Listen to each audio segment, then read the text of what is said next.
मैं तो चला लकड़ी काटने, लेकर मेरी कुल्हाड़ी, लेकर मेरी कुल्हाड़ी।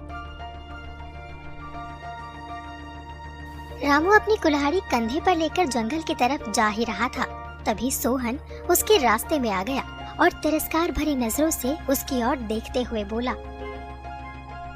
ये रामू अरे अरे, और कहाँ भैया, कहाँ चले? अरे जंगल जा रहा हूँ भैया, लकड़ी काटने। फिर वही बात, बेकार की मेहनत। अरे जब भी तुम लकड़ियाँ काट कर लाते हो, कुछ ना कुछ ऐसा होता है कि बेच ही नहीं पाते फिर आज देखना कोई मुसीबत तेरे साथ होगी ही होगी। हाँ। रामू गहरी सांस लेते हुए आगे बढ़ गया। सोहन हंसता हुआ चला गया। कुछ देर बाद रामू जंगल के बीचों बीच लकड़ियां काटने में जुटा था। कटाई पूरी होने के बाद वो लकड़ियों का गट्ठर बांध ही रहा था कि अचानक उसे एक शेर की आवाज सुनाई दी।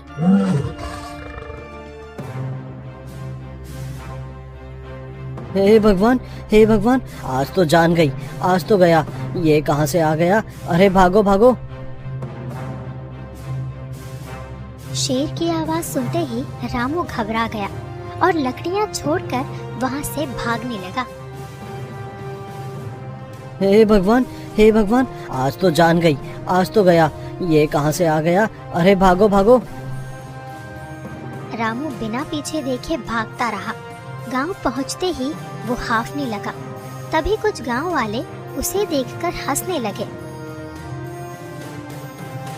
अरे अरे अरे, ओ रामू, फिर भाग के आया क्या भाई? लगता है कोई मुसीबत आ गई है। या कहिए ऐसा तो नहीं कि जंगल के जानवरों ने इसे मनहूस मान लिया हो। रामू ने कोई जवाब नहीं दिया और चुपचाप अपनी झोपड़ी में चला गया। वो चारपाई पर बैठा ही था कि तभी गांव का मुखिया अंदर आ पहुंचा और रामू को क्रोधित नजरों से देखते हुए बोला, ए रामू, कितनी बार तुमको याद दिलाए, अरे कर चुकाने का समय आ गया है। मुखिया जी, मैं जल्दी ही आपका कर चुका दूंगा। वो क्या है कि आज मैंने जंगल में बहुत अच्छी लकड़ियां काटी थी, मगर अरे क्या मगर मगर, तो हमेशा कोई ना कोई बहाना बना ही लेता है और फिर बोलता है ये था, वो था, ऐसा था, वैसा था। अरे हाँ, मेरी तकदीर ही खराब है मुखिया जी, मैं क्या करूं? सीधी बात है, सुन, अगर कुछ दिन में कर्ज नहीं दिया तो तेरी झोपड़ी पर कब्जा कर लूंगा, समझ में आया? इतना ही बोलकर मुखिया तमतमाता हुआ बाहर चला गया और रामू सिर पकड़कर सोचने लगा।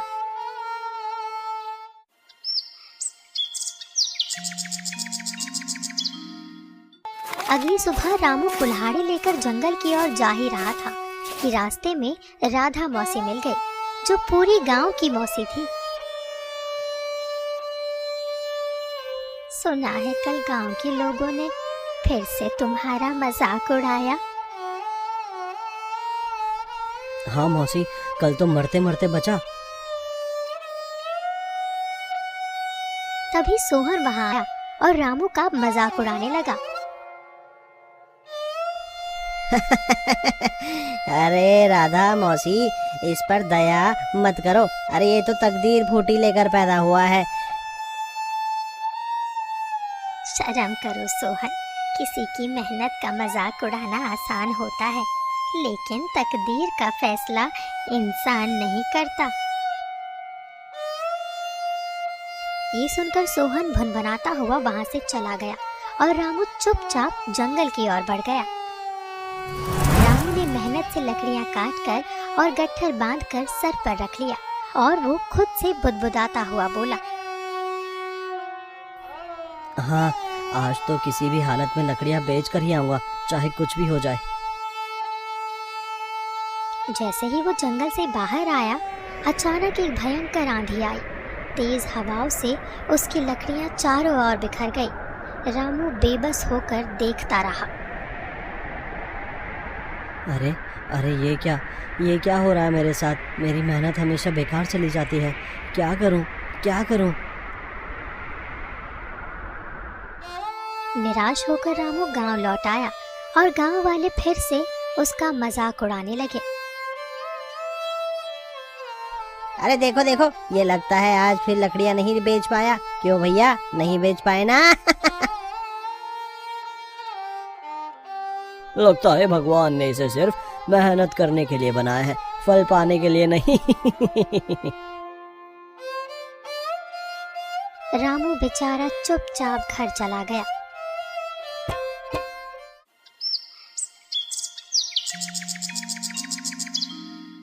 अगले दिन रामू फिर जंगल जाने के लिए तैयार खड़ा था। तभी एक गांव वाला हंसते हुए उसके पास आ पहुंचा।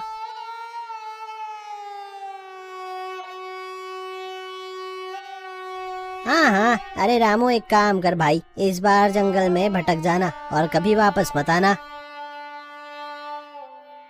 रामू ने उसकी बात सुनकर अनसुनी कर दी और जंगल की ओर चल पड़ा।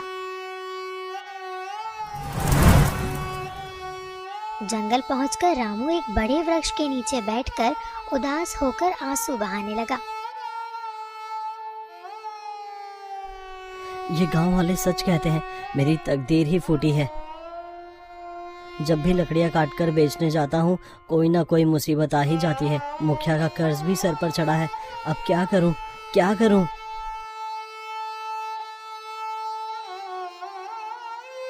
तभी एक साधु वहां आ पहुंचे और रामू को रोते देख ठहर गए। बेटा, ओ बेटा, ये तुम्हारी आंखों में आंसू क्यों हैं?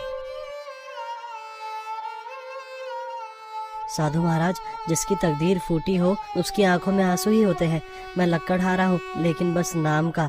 जब भी लकड़ियाँ बेचने जाता हूँ, कोई ना कोई बाधा आ जाती है। मुखिया जी का कर्ज बढ़ता जा रहा है और गांव में सब मेरा मजाक उड़ाते हैं। बस बस बस बस, अपनी तकदीर पर मत रो बेटा। शायद तुम्हारी तकदीर में महाराजा बनना लिखा हो। रामू चौंक गया और गुस्से में खड़ा हो गया। अरे जाइए साधु महाराज, पहले से ही परेशान हूँ और आप और मजाक बना रहे हैं। अरे जिसके किस्मत में एक ढंग का काम नहीं लिखा, वो महाराज कहाँ से बनेगा? अच्छा हुआ गांव वाले यहाँ नहीं थे, वरना और मजाक बना देते। साधु मुस्कुराते हुए वहां से चले गए। रामू अपने आप से बुदबुदाने लगा।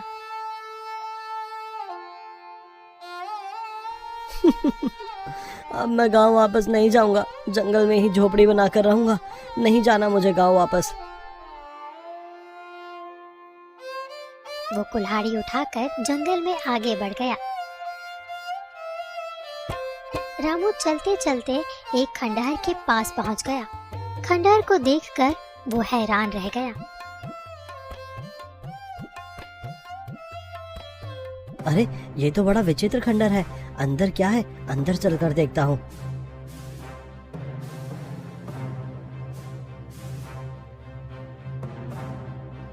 रामू धीरे धीरे अंदर चला गया। उसने देखा कि वहाँ सुंदर घने वृक्ष थे। कुछ वृक्ष चंदन के भी थे। उसकी नजर एक विशाल पत्थर की मूर्ति पर पड़ी, जो एक सुंदर स्त्री की थी।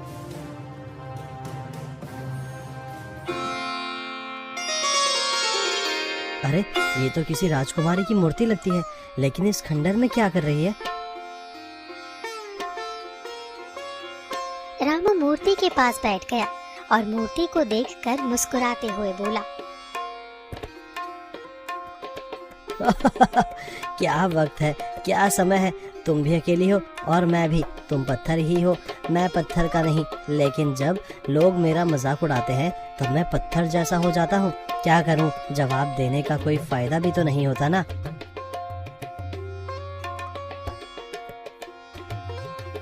वो काफी देर तक मूर्ति से बातें करता रहा। फिर चंदन के पेड़ों को देखकर बोला, हाँ, ये चंदन की लकड़ी बहुत महंगी बिकेगी, मैं इसे काटता हूँ। इतना बोलकर वो कुल्हाड़ी उठाकर लकड़ियां काटने लगा।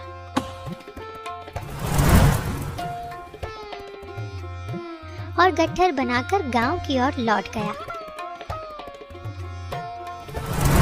और बाजार में लकड़ी बेचने लगा। तभी एक व्यापारी वहां पहुंचा।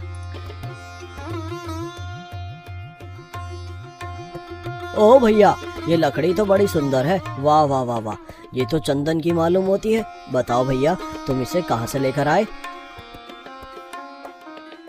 अरे इससे तुम्हें क्या मतलब, कहाँ से लेकर आए?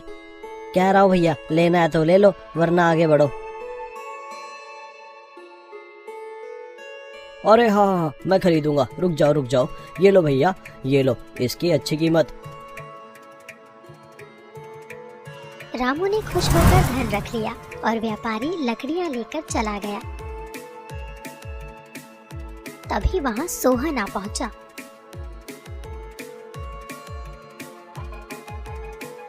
अरे रामू, ये तो चमत्कार हो गया है। वाह भाई वाह, जंगल से लकड़ियां भी ले आया और अच्छे दामों में भी बेच दी। अब लगता है तेरी किस्मत बदल रही है। ये कहकर सोहन हंसता हुआ चला गया। रामू सिक्के लेकर मुखिया जी के घर चला गया और मुखिया का कर्ज देते हुए बोला, मुखिया जी तुम्हारा कर्ज चुका दिया। मुखिया चौंकते हुए बोला, हाँ, अरे मुझे तो यकीन ही नहीं होता कि तेरी लकड़ियां बिक गई और इतना धन भी कमा लिया। लगता है तेरी तकदीर बदल रही है, क्यों, है ना? रामू बिना कुछ कहे वहां से चला गया, लेकिन उसके कानों में सोहन और मुखिया की बातें गूंज रही थी।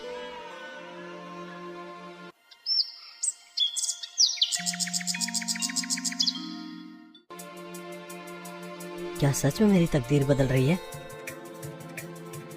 अगले दिन रामू फिर से उसी एक सुनसान खंडहर में पहुंच गया। खंडहर में हल्की चांदनी फैली हुई थी। रामू कुल्हाड़ी लेकर अंदर पहुंच गया। जैसे ही उसकी नजर सामने खड़े चंदन के वृक्ष पर पड़ी, अरे ये कैसे हो सकता है? मैंने तो कल ही इस वृक्ष को काटा था, फिर से वहीं खड़ा हो गया ये। अरे बाप रे, कुछ तो गड़बड़ है यहाँ। तभी रामू की नजर पत्थर की प्रतिमा पर चली गई। वो उसके पास चला गया और उसे ध्यान से देखने लगा। तुम्हें पता है, अरे कल पहली बार ऐसा हुआ कि मैंने लकड़ियां काटी और बाजार में अच्छे दामों में बिक भी गई। शायद तुम मेरे लिए भाग्यशाली हो। काश तुम मेरी पत्नी होती। ये कहकर रामू खुद ही शर्मिंदा हो गया। क्षमा करना, मुझे तो ये कहने का कोई अधिकार ही नहीं है। लेकिन हाँ, सच कहूँ, जब पहली बार तुम्हें देखा तभी मुझे तुमसे प्रेम हो गया था। कुछ ही देर बाद वो फिर से चंदन का वृक्ष काटकर लकड़ियों को बाजार में बेचने चला गया। अगले दिन फिर से खंडहर में आ पहुंचा। उसने देखा कि वृक्ष फिर से उग चुका था। अरे दादा रे, फिर से वही वृक्ष। अरे बाप रे, यहाँ तो ससुरा कोई जादू लग रहा है भैया। इतना बोलकर वो मुस्कुराते हुए मूर्ति के पास उसके सामने बैठ गया। हाँ, तुम बहुत ही रहस्यमयी हो, लेकिन ना जाने क्यों तुम्हें देखकर मेरा मन हल्का हो जाता है। शायद इस खंडहर की वीरानी तुम्हारी वजह से कम हो गई है। दिन ऐसे ही बीतने लगे। रामू हर रोज खंडहर में जाकर मूर्ति से बातें करने लगा और चंदन की लकड़ियों को बाजार में बेचने लगा। उसकी किस्मत चमकने लगी। जो लोग रामू का मजाक उड़ाते थे, अब वही रामू का सम्मान करने लगे। एक दिन रामू मूर्ति के पास बैठकर गहरी सांस लेते हुए बोला, हाँ, काश ऐसा होता कि मैं तुम्हारी आवाज सुन सकता। काश तुम पत्थर की नहीं बल्कि जीवित होती। रामू ने इतना कहा ही था कि तभी पत्थर की मूर्ति से सुरीली आवाज रामू के कानों में टकराई। मैं कब से तुम्हारी बातें सुन रही थी रामू। तुम्हारी सच्चाई ने मेरे अंदर की आत्मा को जगा दिया है। मैं तुमसे बात कर सकती हूँ। पत्थर की मूर्ति को बात करते हुए देखकर रामू घबराकर इधर उधर देखने लगा। उसके चेहरे पर भय और विस्मय दोनों झलकने लगे। हाँ, ये कैसे संभव है? तुम तो पत्थर की मूर्ति हो, फिर तुम मुझसे बात कैसे कर सकती हो? तभी पत्थर की मूर्ति से आंसू टपकने लगे। मैं हमेशा से पत्थर की नहीं थी रामू। मैं कौन हूँ ये चाहकर भी नहीं बता सकती। अगर मैं सच बताऊं तो मेरा अस्तित्व समाप्त हो जाएगा। मैं जलकर राख हो जाऊंगी और समझ लो कि ये श्राप है।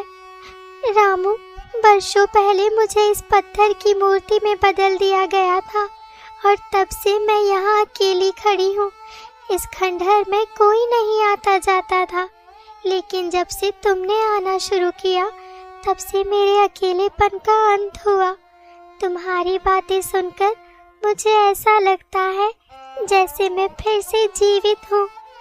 तुम विश्वास नहीं करोगे, लेकिन जब तुम चले जाते हो तो मुझे बहुत बुरा लगता है। मैं हर रोज तुम्हारे आने का इंतजार करती हूँ।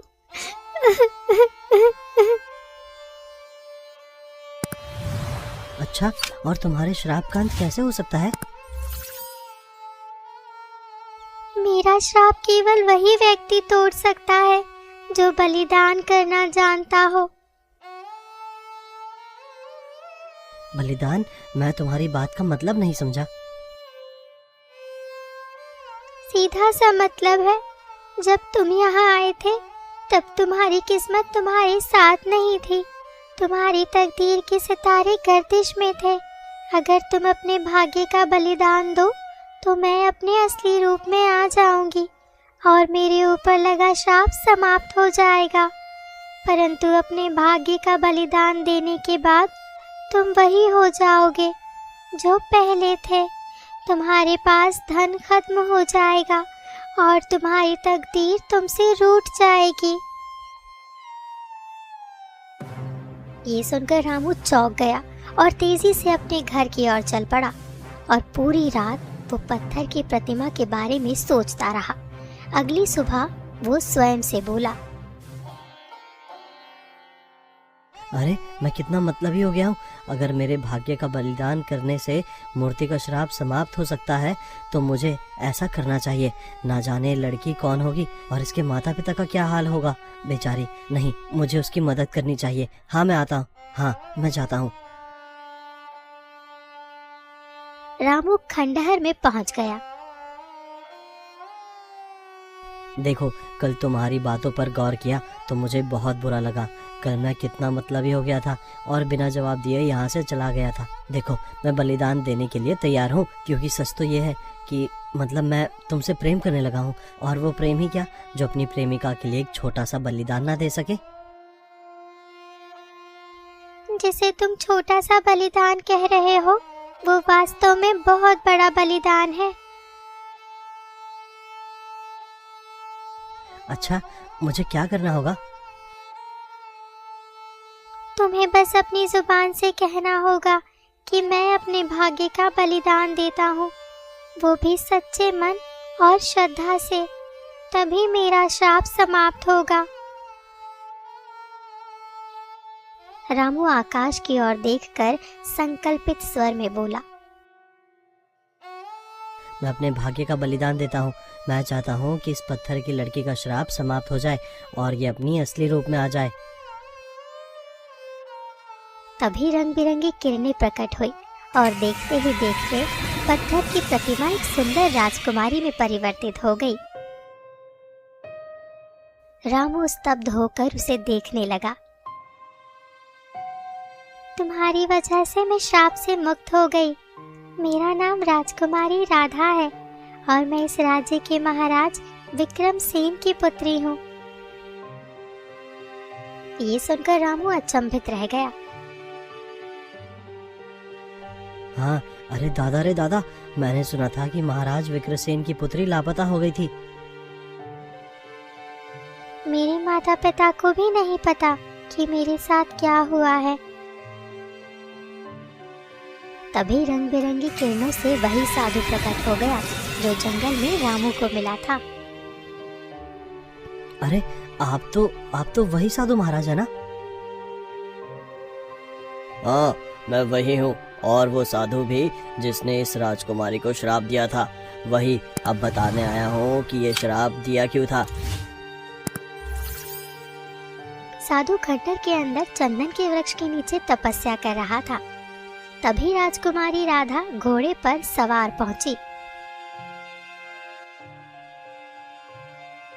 ये वृक्ष तो चंदन के हैं, जबकि यहाँ चंदन उगता ही नहीं। तभी एक बूढ़ी काकी वहां आ पहुंची। बेटी, यहाँ से चली जाओ, साधु महाराज तपस्या कर रहे हैं। ये सुनकर राजकुमारी क्रोध में आ गई और बूढ़ी काकी पर लात मार दी। बूढ़ी काकी चीखते हुए गिर पड़ी। मूर्ख, तू जानती है तो किससे बात कर रही है? मैं इस राज्य की राजकुमारी राधा हूँ। तभी साधु की आंखें खुल गई और उन्हें क्रोध झलकने लगा। तूने एक गरीब बूढ़ी औरत का अपमान किया जो वर्षों से मेरी सेवा कर रही थी। इसीलिए हम तुम्हें श्राप देते हैं कि जैसे तेरा मन पत्थर का है, वैसे तेरा तन भी पत्थर का हो जाएगा। तेरा श्राप तभी टूटेगा जब कोई ऐसा मनुष्य हो जो तुझे मुक्त करने के लिए अपना बड़ा बलिदान देगा। राजकुमारी राधा देखते ही देखते पत्थर में परिवर्तित हो गई। साधु महाराज, मुझे क्षमा कर दीजिए, मुझे क्षमा कर दीजिए। मैं तुम्हें क्षमा करता हूँ। तुम्हें अपने कर्मों की सजा मिल चुकी है। अब अपने जीवन में कभी अहंकार मत करना।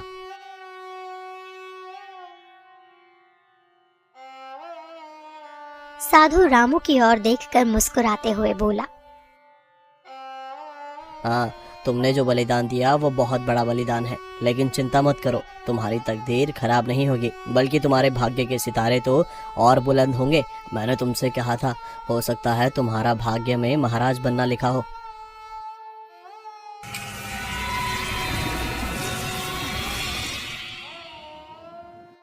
रामू, मैं तुमसे सच्चा प्रेम करने लगी हूँ।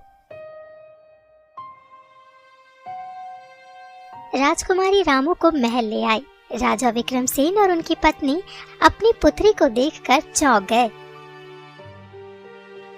पिताजी, माताजी, मैं लौट आई हूँ। इतना बोलकर राजकुमारी पूरी घटना बताने लगी। राजा विक्रमसेन रामू की ओर देखकर बोला,